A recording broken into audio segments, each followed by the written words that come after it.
estamos aqui pela TV Horizonte, a TV de Nossa Senhora da Piedade, a nossa padroeira. Pois é, um abraço para você, minha amiga dona de casa, companheira de todas as manhãs. E hoje nós estamos recebendo aqui o ex-ministro, ex-deputado, ex-secretário de Estado, José Saraiva Felipe, né, que vem conversar conosco. Ele está lançando um livro aqui que é um pouco da história... Um pouco, não, é a história do SUS. É isso mesmo.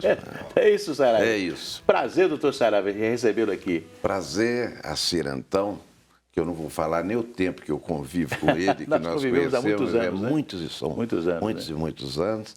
Agradecer à TV Horizonte, mandar um abraço para nosso arcebispo e presidente da CNBB, Dom Valmor, e falar um pouquinho sobre esse livro, que é a história da criação do SUS, como é que surgiu essa ideia, porque parece que foi assim, de repente, na Constituição, assim, e não foi. Nós tivemos aí uma maturação para chegar em 78. Eu conto porque participei, estava por dentro, estava dentro do processo da construção do SUS e apresenta as críticas, o que precisa melhorar para que ele realmente cumpra o desígnio constitucional de ser a saúde ser um direito de todos e um dever do Estado. Então, agradeço a ser a oportunidade de estar falando sobre isso aqui com você. E a alegria nossa, nosso querido ex-deputado, ex-ministro Saraiva Felipe, porque o Saraiva, eu quero até dizer, ele foi assim uma surpresa muito grande quando o então governador Hélio Garcia o chamou para assumir a Secretaria de Estado da Saúde de Minas Gerais. Ele fez um grande trabalho, o que o levou não só a mais tarde ser deputado federal, como também a ser ministro da Saúde. Sim, não é verdade? Né? E ser testemunha viva de tudo isso que aconteceu, não só como ministro, mas também como deputado, como parlamentar, e de uma época muito interessante, porque é uma coisa, se nós buscarmos na história, a gente busca na história muito a construção de Brasília pelo Juscelino, que foi uma revolução, né, no país naquela época e tal. Mas a criação do SUS é uma revolução, uma coisa fantástica, porque você saiu de um sistema que nós tínhamos e, de repente, nós criamos um novo sistema e implantar tudo isso, né, com as prefeituras participando, etc. Então, até chegar nisso foi um negócio difícil, né? Foi assim. Muita gente pensa que o SUS surgiu porque está lá na Constituição de 88, são 7 artigos que definem a existência de um sistema de saúde. Mas ele começou, isso aqui são 50 anos de história, muito antes. Primeiro, com o que você detectou bem, que, na verdade, nós tínhamos um sistema de saúde que só incluía quem pagava o INPS. Antes os institutos de aposentadoria, depois o INPS. Que segurava boa parte do tratamento de saúde do povo brasileiro, né? Quem era do INPS naquela época. Né? Quem tinha carteirinha do INPS tinha acesso. Quem não tinha, ficava aí ao léu. Ficava sujeito aí à possibilidade de ser atendido através da filantropia, das Santas Casas. Mas muita gente morria sem atendimento.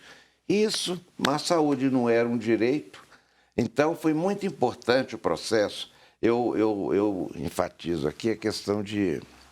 Teve um tempo que, com um recurso muito grande dos Estados Unidos, da USAID, foi testado na região norte de Minas, a sede era Montes Claros, um sistema de saúde que pudesse atender o conjunto da população. Então, começou a ser pensado lá essa ideia de como construir tecnicamente uma proposta dessa. Assim, era interessante, eu me lembro que quando eu passei pelo Ministério da Saúde, foi no primeiro governo do presidente Lula, são 3 coisas, quando eu saía do país para falar sobre saúde no Brasil, chamava atenção. Primeiro, cobertura vacinal. De mamando a caducando, ou seja, desde as crianças até as pessoas da terceira idade, altas coberturas vacinais. A segunda coisa era o tratamento da AIDS. Eles achavam que aqui o processo foi deu certo, porque adoeceram menos pessoas do que se supunha, não é? Essa ideia de liberalismo. E a terceira coisa era o SUS. Porque como é que vocês conseguiram, num país do tamanho do Brasil, com tantas diferenças sociais, diferenças regionais, uma coisa é a Amazônia, outra é o Nordeste, outra é o Sul do Brasil, como é que se conseguiu articular o que você falou bem aqui, um nível federal coordenando o sistema, com os níveis estaduais coordenando na sua jurisdição e os municípios brasileiros. Uma vez o presidente Lula disse que o SUS era o maior sistema de saúde do mundo, e ele apanhou muito por isso. Mas é verdade. É verdade, ficou como um bairrismo. Você vê, os Estados Unidos, que é um país de primeiro mundo, e etc., não tem sistema de saúde. Não tem. A China não tem, a Índia não tem, não tem. Nos Estados Unidos, mas o plano Obama era o seguinte: o governo americano subsidiava as famílias mais pobres para que elas pudessem comprar um plano de saúde. Não era montar um sistema. Aí veio o Trump, cortou o recurso, voltou atrás, e eu não sei, acho que ainda não foi retomado. Pai, tem gente brasileiros que podem vir ao Brasil, eles saem de lá para tratar de saúde no Brasil. Eu um tempo, trabalhei em Washington, na Organização Mundial de Saúde. Eu ficava achando curioso. Os meus colegas lá, que eram brasileiros, quando as esposas estavam grávidas, nós éramos todos jovens, eles traziam as suas esposas para terem filhos aqui nos hospitais públicos, como o Hospital das Clínicas da UFMG, porque o custo de um parto privado lá é uma coisa exorbitante. Até hoje, a principal causa, as duas principais causas de ruína financeira das famílias nos Estados Unidos são dívidas de saúde. A pessoa evita, caiu no hospital, a conta aparece, o juiz manda pagar. E educação, que lá a educação superior não é de graça, ela é paga. E isso, às vezes, tem que vender a casa, é uma situação complicada. Pois é. Nesse livro, né, que o doutor José Saraiva Felipe está contando, tudo aquilo que resultou na criação do SUS, e ele fala também não só das dificuldades de implantar um sistema que mexeu com todo o país e que hoje é uma realidade, né? E nós vimos aí justamente durante a vacinação da pandemia como funcionou maravilhosamente bem, né? Olha, e ainda eu vou chamar a atenção para uma coisa. Durante a pandemia, muita gente descobriu que Fiocruz, que deve, inclusive, a presidente da Fiocruz, deve ser a ministra da Saúde. A doutora Anísia. Anísia Trindade.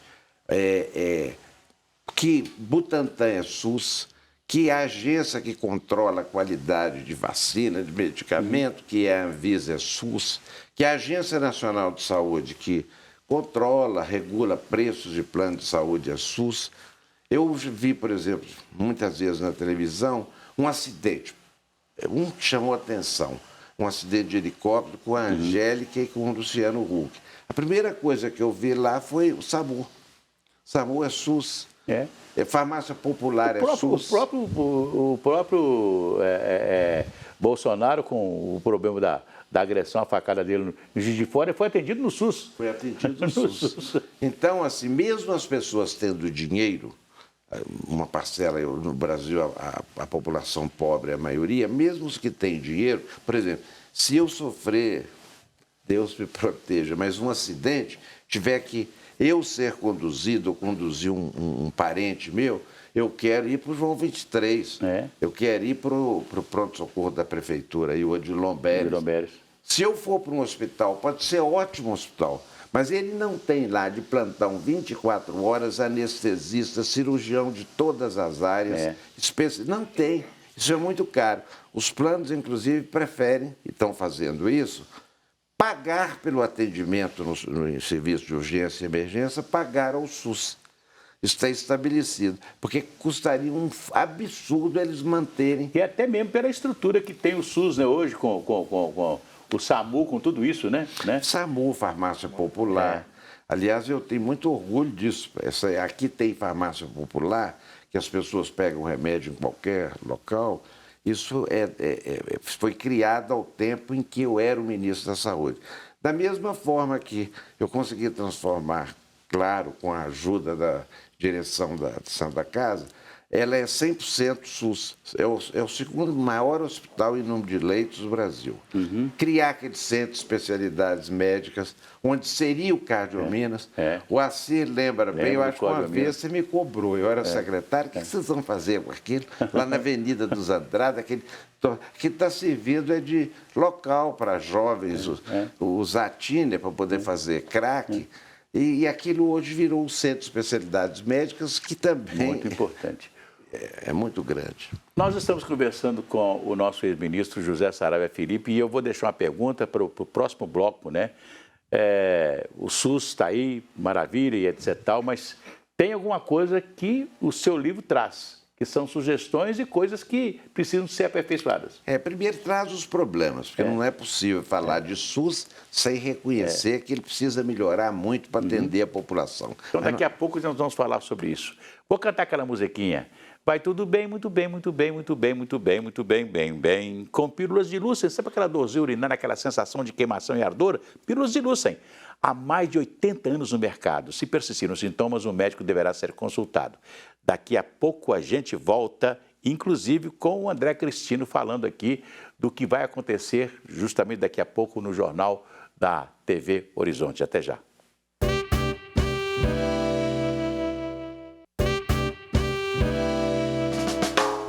Estamos de volta e agora aqui comigo o jornalista André Cristino, ele que traz para a gente os destaques do Horizonte Notícia, que começa daqui a pouco ao 12h30. O que teremos hoje no jornal? Tá aí, tá chegando aí informações do presidente Lula, tá falando aí, dando o resto dos nomes dos ministros aí do seu governo, né? Isso mesmo, assim, bom dia para você, bom dia a todos. Né? Nesse momento, o presidente eleito Luiz Inácio Lula da Silva está anunciando a lista dos ministros. Nós vamos trazer atualizado para você no Horizonte Notícia. Vamos trazer também um dado preocupante.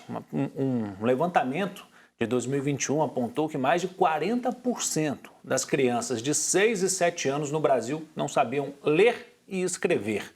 E os pais têm uma participação fundamental para o desenvolvimento da alfabetização. A gente conversou com especialistas sobre esse assunto. Vamos trazer também para vocês o presépio do Pipiripau. Ele que é um cartão postal já de Belo Horizonte. Fundado, criado pelo Sr. Raimundo. Sr. Raimundo, uma grande figura que eu conheci. Pois é, e o presépio do Pipiripau ele tem uma magia. Todo mundo que vai lá se encanta e pode 2, 3 vezes cada vez. É uma experiência diferente. Vamos trazer para você sobre isso. E aproveitando o Natal, a gente vai conversar com especialistas sobre como não exagerar na ceia de Natal. Muita gente vai para a ceia e acaba exagerando na comida. Nós vamos conversar com um endocrinologista para dar dicas para que você não exponha a sua saúde nesses momentos, né? Não exagere demais na hora de comer. Isso e muito mais daqui a pouquinho, 12h30 no Horizonte Notícias. Um abraço para você. Abraço. Pois é, vamos cantar aquela musiquinha? Se a criança acordou, dorme, dorme menina, tudo calmo ficou, mamãe tem. Auricedina é um analgésico e antisséptico de uso local para adultos e crianças que você encontra em todas as farmácias e drogarias do Brasil. Se persistirem os sintomas, um médico deverá ser consultado. Vamos prosseguir aqui com o nosso ex-ministro da Saúde, José Saravia Felipe, que está lançando um livro sobre a criação do SUS. E, Saravia, eu deixei no ar aqui uma pergunta muito interessante a respeito dos problemas do SUS. Tem jeito? Tem jeito. Tem jeito e eu estou com esperança. Eu estou com esperança. Pelo menos assim, o candidato que venceu o presidente Lula, ele assumiu o compromisso de investir mais na área social. Nós tivemos, nesses últimos 4 anos, isso é inegável, são números, um corte significativo. Até esse programa de farmácia popular, que as pessoas pegam remédio, sobretudo para pressão alta, para diabetes, para asma, cortou o recurso para isso. Então, às vezes, você vai numa farmácia, que eles falam, o programa está fora do ar. O que está fora do ar mesmo é o dinheirinho para sustentar o programa. Tem muitos problemas, tem problema de financiamento, é muito baixo. Ele começou com o financiamento, tinha dinheiro, você me lembrava isso, dinheiro da Previdência Social, daquela contribuição dos trabalhadores e empregadores. Isso foi cortado em 94. O ex-ministro Adib Jatene, um bom ministro da Saúde, ele bolou criar a CPMF, né, Contribuição Provisória sobre Movimentação 38, Financeira. Era 0,38%. 0,38%. O governo deu apoio, mas depois que o dinheiro entrou, eles substituíram, botaram esse dinheiro lá e tiraram o dinheiro do Tesouro. Então não aumentou nem um centavo, ele pediu o boné e foi embora. Nesses últimos 4 anos, as áreas de educação, saúde e assistência social, elas tiveram cortes profundos, inclusive para financiar o que se chamava aí de orçamento secreto, para financiar coisas que, na verdade, não são prioritárias. E eu sempre conto essa história aqui, porque o antigo DNR tinha recurso que vinha daquele imposto rodoviário. Né? O dinheiro caía lá na conta do DNR, então uma estrada estragava, tinha dinheiro rapidamente para resolver tudo. Hoje não. Vai tudo para o Caixa Vai tudo da para o União. Caixa Único, né? E isso ficou todo no Caixa Único da União. Então o dinheiro ele não chega onde ele deveria chegar, aquele imposto, aquela coisa toda. Mesmo que se criasse alguma coisa nova hoje, vai tudo para o Caixa Único do governo. Mas quando acabou a CPMF, foi no segundo governo Lula, eu fui um dos que defendia a manutenção desde que o dinheiro fosse destinado à saúde. Na época, isso foi para o Senado para ser votado. O presidente Lula mandou do próprio punho dele que ele assumiu o compromisso de que esse dinheiro se somaria ao dinheiro do Orçamento Geral da União. Mas aí a Inês já era morta. Aí entra os economistas, né, irmão? Aquele pessoal todo e tal. Que o negócio. A questão do mercado, o mercado é importante. Mas um presidente da República, num país tão pobre, ele não pode ficar governando pensando só no mercado. Ele tem que pensar na área social. É verdade. Tem que medir, como se nós dizemos aqui em Minas, medir a água com o fubá. É isso aí. Mas o SUS tem muita coisa para ser melhorada. Por exemplo, eu tenho críticas ao funcionamento das equipes de saúde da família, o papel dos agentes comunitários de saúde. Eu acho que aquelas buscas ativas de ir na casa das pessoas e conferir. Por exemplo, vem aí um robusto programa de Bolsa Família, vai chamar Bolsa Família de novo. R$600, mais R$150 para criança até 6 anos. Antigamente, isso foi afrouxado. O pai só recebia, a família só recebia ajuda, o pai ou a mãe, se tivesse com a carteira de vacinação em dia, se comprovasse que o filho estava frequentando a escola. Então, nós tivemos aí um arraso. A situação da educação no Brasil é muito ruim e a do SUS, primeiro, desorganizou o Ministério. Sabe? Tem muita gente que foi colocado lá, nada... Que não sabia de nada. Nada contra militar, está lá, desde que entenda do riscado. Mas se não entende nada... um general médico, né? Não podia ser um general médico, alguém que tivesse conhecimento de administração do serviço de saúde. Mas, assim, colocou muita gente para complementar salário.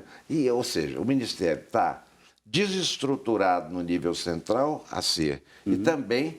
Nas unidades básicas de saúde, nós vamos ter que repensar para elas voltarem a funcionar. Eu fiquei sabendo há pouco tempo, eu não sei porque essas coisas não são reveladas, que Belo Horizonte estaria recebendo, há alguns anos atrás, uma base de 150 milhões por mês de SUS. É isso mesmo? Eu não sei o valor exato, mas é muito alto o valor que recebe. Por quê? Porque é muito dinheiro. Para você tocar a saúde de uma cidade, não é verdade? Mas tem que pagar os hospitais também, né? Porque o dinheiro... Por exemplo, o dinheiro da Santa Casa ele não entra direto na conta da Santa Casa. Esse dinheiro entra na conta da prefeitura. Belo Horizonte até tem que melhorar muito. Esses hospitais públicos aí, hospitais do Estado aí ligados à FEMIG, pode ser o Júlia Kubitschek, pode ser... Mas o Estado também recebe repasse do SUS, né? Recebe. Né? Mas quem administra a rede municipal é o município. É o município. O que eu acho é que aqui em Minas Gerais também os recursos estão escassos, recursos direcionados para hospitais públicos. Eu citei o Júlio, mas posso citar o Alberto Cavalcante. A FEMIG ainda tem 23 hospitais em Minas Gerais E o governo do estado também precisa cuidar da parte dele, que é fazer esses hospitais funcionarem bem. Aliás, até os hospitais que começaram a ser criados, construídos, que ainda não foram terminados, né? Que seriam importantíssimos, né? Tem muitas obras paradas no Brasil, inclusive na área da saúde, né? Nós temos o Hospital Dr. Célio de Castro, que a prefeitura construiu lá no Barreiro. Parece que fizeram uma parceria público-privada. Tem que se tentar alguma coisa com inovação. Eu falo isso aqui. Não existe SUS. Não, ele tem que funcionar bem. Ele custa caro. Se ele tem que ter eficiência. Sabe, os profissionais têm que ser pagos de uma forma adequada. Mas também eu sou totalmente a favor de você pagar de acordo com a produtividade do centro de saúde, ou seja, unidade básica de saúde, da UPA. Não mandar dinheiro sem que, através de um sistema de informação, que também precisa ser reestruturado, mostre o serviço que está fazendo, o número de visitas domiciliares, a cobertura das várias vacinas naquela área de abrangência da unidade básica de saúde. Ou seja, o SUS, ele precisa, ao mesmo tempo que ele precisa de mais recursos, mas ele precisa de mais gerência, mais qualidade na gerência. A estrutura está implantada, é fantástica, tem 50 mil salas de vacinação. O desafio é colocar isso para funcionar. Beleza. Quer dizer, nós temos então, quer dizer, o governo agora tem um desafio muito grande para frente aí de talvez fizesse até um seminário, alguma coisa que pudesse, né, identificar todos esses pontos mais fracos e melhorar isso, né? Essa equipe de transição, ela levantou muita informação. Mas, por exemplo, eu tenho uma pesquisa que está sendo desenvolvida pelo núcleo de pesquisa da UFMG, que eu, inclusive, coordenei durante um tempo, que está mostrando até que ponto, por exemplo, na cobertura vacinal, esse negacionismo, essa bobagem aí de falar que vacina não funciona, máscara não funciona, isolamento. Até que ponto o negacionismo tem um peso e o outro peso é um certo desânimo, uma certa desestruturação das equipes locais de saúde. Ex-ministro José Saraiva Felipe, o seu livro, eu sei que tem muita gente que está aí, muita gente está comprando e etc., e está tendo uma saída ótima. Vai estar nas livrarias? Vai. Por enquanto, eu lancei, tem 15 dias, ele é no Instagram, Saraiva Felipe, entrar, e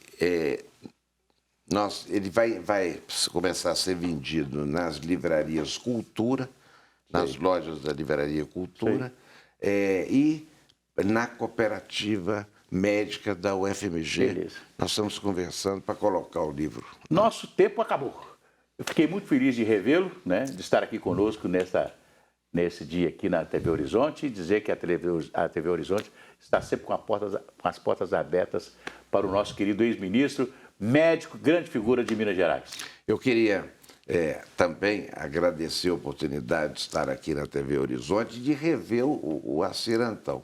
Eu acho que nós dois estamos aí no formal. Ele está afiado, o Assir está afiado, as perguntas são bem direcionadas e eu acho que nós tivemos aqui boas informações sobre o Sistema Único de Saúde, o SUS. Obrigado. Um abraço e até amanhã.